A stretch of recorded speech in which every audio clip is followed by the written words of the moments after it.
Essex Place Merit safe. Hi there, yeah. Okay, hello, I need police and a forensics team to my address, please. What do you mean? What's happened? My friend and I got into an altercation, and I am the only one who came out alive. Are you telling me you've killed somebody? Yes, I am. On February 17th, 2014, 18-year-old Louis Daines made a chillingly calm call to the police, informing them that he'd just taken a life. The web of lies created by this pathological child predator led to the death of an innocent child. The victim's name was Breck Bednar, and he was just 14 years old at the time. Prior to this incident, Breck's mother, Lauren Lefebvre, had voiced concerns to the police about her child potentially being groomed. These complaints fell on deaf ears, with the police failing to take any steps to save Breck's life. Today, we'll unpack the savage violence Louis Daines, a predator with a track record of sexual assault and violence, and a twisted desire for young boys that he focused on Breck. First, we need to start by taking a look at the victim, whose innocence nobody can deny. Lauren and her husband, Barry Bednar, were both born in America. They met in the town of Breckenridge, Colorado, a town they loved so much that they named their first son after it. Breck was born on March 17, 1999, and by all accounts he was raised in a loving and caring environment. His parents had a great relationship, and they extended that warmth towards their son by giving him everything he ever asked for. 2 years later, Lauren gave birth to triplets, making Breck an older sibling to 2 sisters and a brother. It appears that he was a good brother to them, showing a caring streak that continued until his very last day. However, it's fair to say that Breck's life was full of unexpected instability. His parents had moved to England 3 years before he was born, due to Barry's job as an oil trader and shipping consultant. His father was a very wealthy man, with some reports stating that he'd made a multi-million-dollar fortune in the oil trade. This meant that Breck went to the very best private schools for much of his life. But by the time he was in middle school, everything changed. Lauren and Barry divorced at some point, which put the family into sudden, severe financial distress. Breck couldn't go to the high-end private school anymore, and was forced to go to a nearby public school instead. Needless to say, this was a tough transition for the child. The private school had offered all sorts of perks, like a comprehensive sports program that helped keep him fit. With those programs now out of his reach, Breck retreated into a digital world. He filled his time by playing video games for hours on end, which made his mother concerned for his well-being. It is important to note that Barry seems oddly absent during the last few years of Breck's life.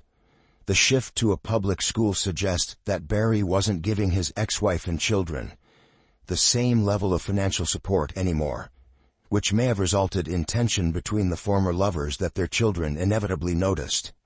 Even so, Breck continued to enjoy a relatively stable life with his mother and siblings in the town of Caterham, in Surrey, England.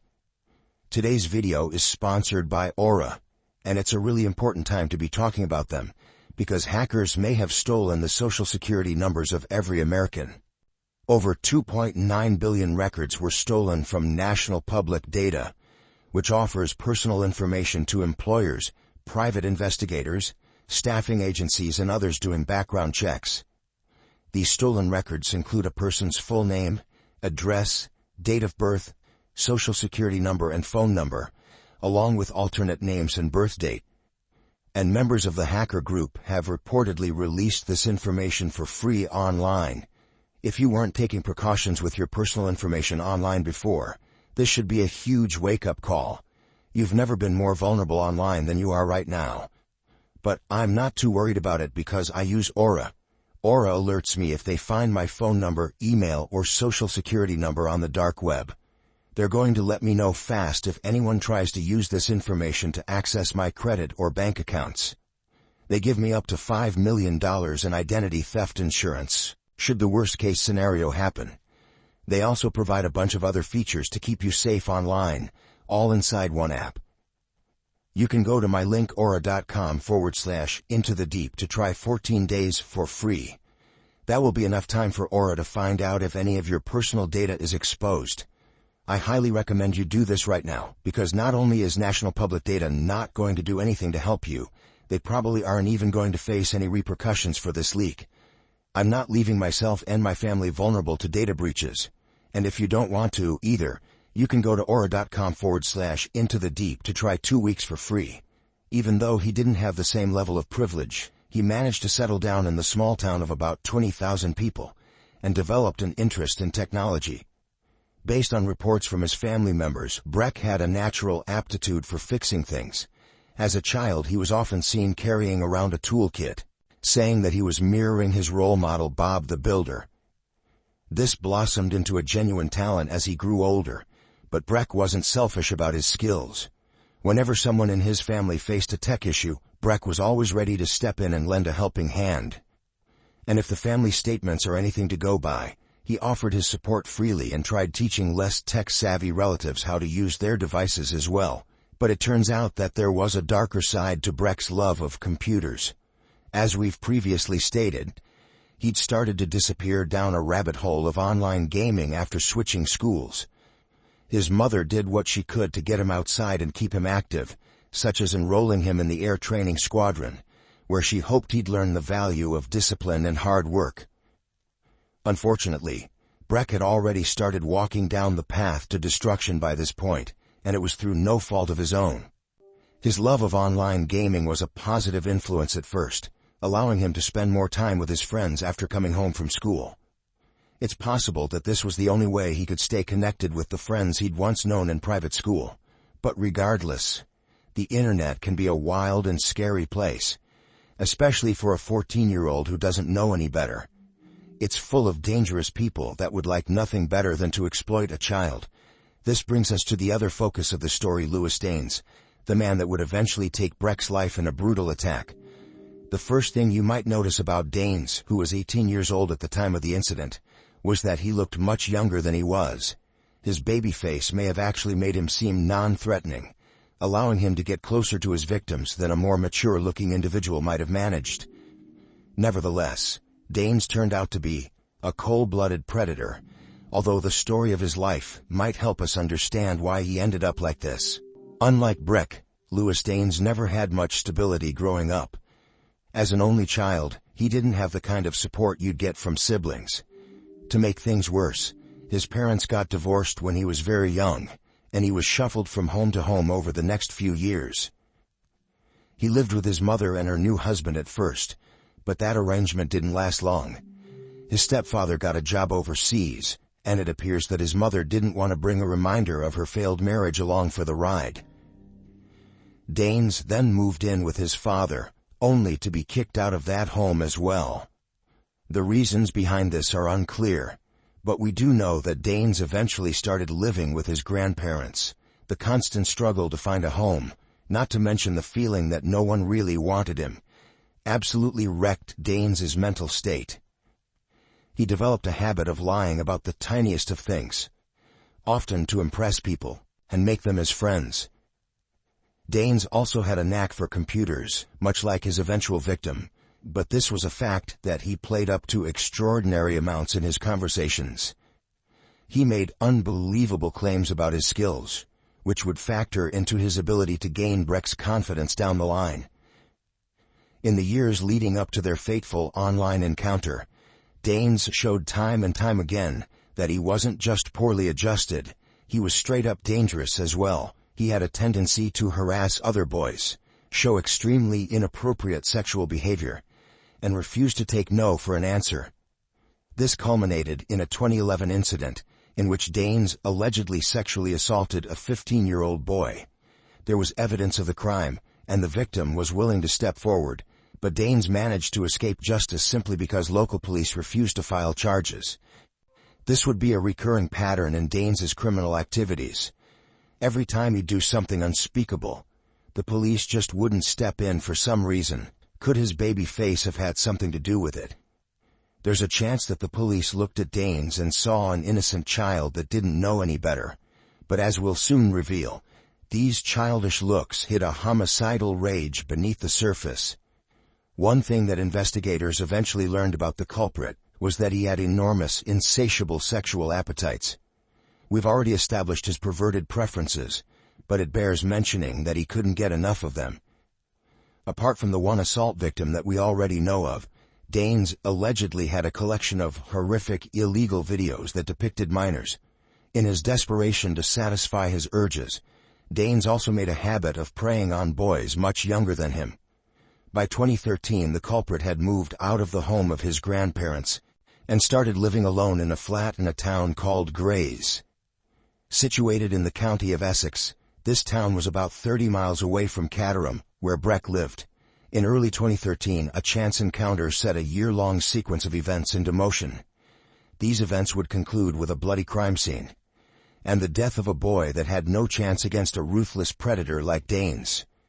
Around the start of 2013, two of Breck's friends told him about a gaming group where they played Call of Duty and Battlefield. They may have also told him about the bold ringleader of the group, who seemed to have an almost supernatural level of influence over the other members. It must be said that all of the members of the group were around 13 or 14 years old, except that ringleader, who turned out to be none other than Danes. It's said that the culprit had a lot of influence over the gaming group members. He established this influence by making those claims we mentioned previously, which we shall now get into. It was clear that Danes had some degree of knowledge about computers, but the story he told his young, impressionable gaming friends was completely out of this world.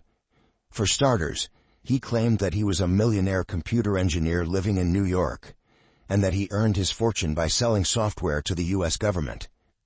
If his lies were to be believed, even the U.S. Secret Service used programs created by this teenager from Essex. Since the recipients of these lies were so much younger than him, they readily accepted his tales and thought very highly of the ringleader. The fact that he was excellent at playing video games also boosted his reputation, and Breck was swept up in his lies as well.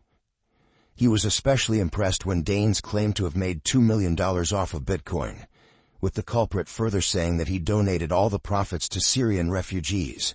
It's clear that his goal was to establish himself as a great man, someone that these children should admire. And if the end result tells us one thing, it's that he did all this to satisfy some twisted urges that we may never fully understand. By the way, I post true crime and new cases here every day, so if that sounds like your kind of thing, please consider subscribing. It helps a lot. Breck started to spend most of his days playing video games with the group. During this time, they would use a program called TalkSpeak to chat and socialize. Danes took a special interest in Breck, likely because he saw an easy target in the teen. Since Breck also had an interest in technology, Danes made himself seem even more trustworthy by giving him coding advice and telling him that he could set him up with a high-paying job if he listened to him. There's reason to believe that Danes was extremely controlling of the group. Anything he said was the final word, and there's a chance that the other members of the group were too scared to refuse him. Even so, they started to notice just how much influence Danes was starting to have over Breck, particularly noticing the way he tried to isolate the teen from his family. Lauren started to notice some concerning patterns as well. Breck had always been a model child. He went to church every Sunday, got good grades in school, and never talked back to his mother. Her new partner, Simon Goodwin, only had good things to say about Breck, indicating that he was polite enough to respect his mother's new lover as well, despite the mixed feelings he might have had about the arrangement. But after Breck joined the gaming group, all of that started to change. He didn't want to go to church anymore. He'd become argumentative and irritable. It was almost like he was turning into a completely new person, which made his mother understandably upset. She tried to restrict how much time he spent gaming, but there was no use. Breck always found a way to return to the group, to return to Danes, and the culprit's influence continued to grow. Things escalated one day when Lauren overheard Breck talking to Danes through TalkSpeak. She could tell that the person on the other end was a grown man, and realized that her child might be getting groomed. When she asked Breck who this man was, The teen told her that he was a rich programmer living in New York, but she was suspicious, because he always seemed to play games with the group at normal UK hours. Her suspicion grew when she found out that Danes was supposedly just 17, and that he refused to show the group his case because he had secret undercover work that forced him to protect his identity. The truly heartbreaking part of this story is that she went to the police and reported that a potential child predator was talking to her boy on December 17, 2013. The police noted down the complaint, but once again did nothing. 2 months later, Breck would leave his home in Caterham, never to be seen again. In early 2014, Danes told Breck that he wanted to meet him. Of course, it wasn't possible for a teenager to travel to a different town, especially to meet someone older than him. The fact that Lauren knew about the threat Danes posed made it all the more difficult for the predator to get what he wanted. To solve this, Danes sent Breck a mobile phone and gave him a cover story to tell his parents. On his groomer's instructions, Breck was to tell his mother that he wanted to go and stay with his dad over the weekend. In reality, Breck was going to take a cab, which had already been paid for by Danes, and head over to the culprit's flat in Grace. On February 17th, Breck left his home in the cab. A few hours later, Barry called Lauren, telling her that their son never arrived. Lauren became concerned, but no matter how hard she tried, she wasn't able to get in touch with Breck. More time passed, and the younger triplets made a gruesome discovery online. They started receiving messages from friends asking if Breck had become the victim of a homicide. There were photos circling on social media that showed Breck's lifeless corpse, and they'd apparently come from the gaming group led by Danes. The children were devastated when they saw the images, and it's no coincidence that they were released to the internet. The police eventually arrived and confirmed that Breck had, in fact, died in a brutal crime. And the fact that they knew was through no skill of their own. No, that information had come straight from the perpetrator himself. That morning, Danes made a call to emergency services, asking them to come over with a forensic team. He confessed to slaying Breck, though he claimed that he did it in self-defense. In his version of events, Breck had tried to attack him with a pocket knife, but he subsequently described stabbing him in the brainstem and slashing him across the throat. However, his story seemed to fall apart right there on the call. He informed the dispatcher that he'd taken a shower before making the report, suggesting that the whole thing was coldly calculated. When police arrived on the scene, they found a mountain of evidence that confirmed the truth. Danes had done something truly horrific, and his icy calmness during the call only further showed how cold-blooded he was. "Are you telling me you've killed somebody?" "Yes, I have." "Right, and who am I speaking to?" "My name is Lewis Danes, I'm 18 years old and I live..." "Right, okay, and what's actually happened?" "My friend came to stay the night with me yesterday, feeling very down, feeling suicidal.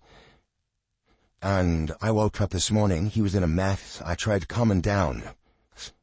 I hugged him, then said but I was there for him. He shrugged me off. Can you just bear with me a second? Don't tell me any more, okay? You're telling me he is definitely dead? Yes, I'm telling you he's definitely dead. Fine, okay, Louis, I need you to just take me that further again. So what happened last night? Oh, Jerry, he came to stay with me because he was feeling down. I tried what's his name? Breck. B-R-E-C-K, Bednar. Okay, so he came to stay with you. Look, I can explain this to the officers when I need to take these initial data. I know, fire. He came to stay with me tonight. I did my best to comfort him. I woke up this morning. He was in a mess. I tried again. Just slow down again, Lewis. I need to take these dates. So did you have an argument with him last night? No, we were fine. You were fighting? No, we were fine. We were fine last night. We both went to sleep. I said that we were fine. Okay, but why did he come to stay with you? Because he was fed up with his home life. Right, I can say he was fed up with his home life. Look, he's had a lot of problems. I've known him for a long time. He came to stay with me. I was in Thailand last week on holiday. He was in Spain. Alright, okay, I tell you, I tell back. So, and Meta, your wife went to bed and then what's happened this morning? I woke up. He was just standing up. He was in a mess. Hands on his face. I got up, I put my arms around him, and I said it was okay. He just shrugged me off and said no. I can't remember exactly what he said. He was going on about how he didn't want to go home. He was fed up with his life, and he didn't want to go. Why, I tell you, I have a penknife on the side of, in my room, adjacent to my bed. I have a chest of drawers. After shaving the TV and stuff on there, I had a penknife on there, folded. He picked it up, opened it, and then lost control. Slow down, let me just take those details. If penknife and bedside table, Brett grabbed this. Yeah, well, in order to harm himself. No, in order to harm me. He opened it, and I lost control. To harm and I can get. And what states he lost control. I, in self-defense, put my left arm up to block him from stabbing me effectively. We struggled. I got him to the ground. He got up. I got the knife. Oh, okay. Can you not interrupt me with this part? I take a lump. Okay. This is being recorded anyway, isn't it? Yeah. I grabbed the knives, and I stabbed him once in the back of the neck, I believe, somewhere near the brainstem. He turned around, tried to carry it on, and I think I stumbled on my chest of drawers. I fell over. I got back up, backed away, and then I don't remember exactly what happened, but the fight ended with me cutting his throat. I believe I turned around and I slashed his throat. Nine fell. He fell face first on my bed. I tried to stop the bleeding. Yeah. He fell onto the floor. Yeah, couldn't stop it. His throat was properly cut, and he's still on the floor. Yes. He fell onto the bed face first. I was trying to compress the wound right at the headlines. And then, Lewis, are you still in the room where Breck is? No. Where are you? But this... Don't interrupt me, just let me explain this. If this is being recorded, I didn't know what to do. I felt like... But is the house where you are, is where you are and where Breck is, yeah? I thought you're in another room, are you? Yes, I felt like taking my own life. I don't remember what happened after that. All I know is I dropped the knife my whole way. I stripped down and just sat in the shower. What, you've left the weapon in the hallway? Yes.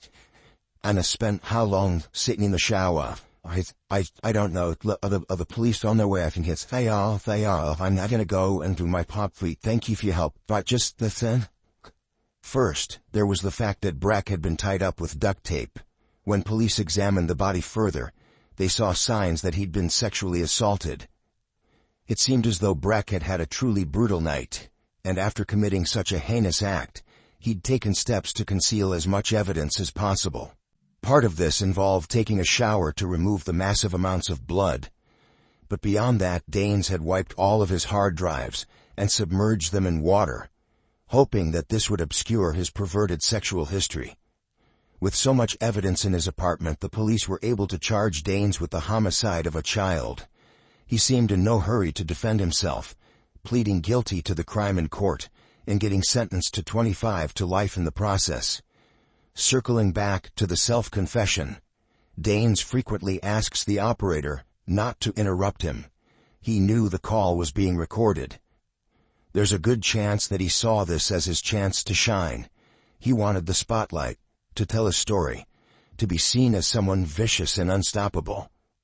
A decade later, Breck's family is still trying to recover from the loss. Lauren ended up suing the police over their inaction, prompting Surrey police to change how they handle emergency calls. She also started the Breck Foundation to raise awareness around the dangers of grooming. All of this is done in Breck's name, in the name of an innocent life that was inexplicably snuffed out. What do you think of this case? Are the police to blame for not acting sooner? Did Danes deserve a harsher sentence, perhaps without the possibility of parole? We would love to know your thoughts in the comment section.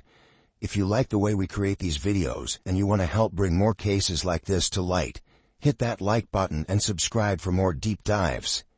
Thank you once again for watching.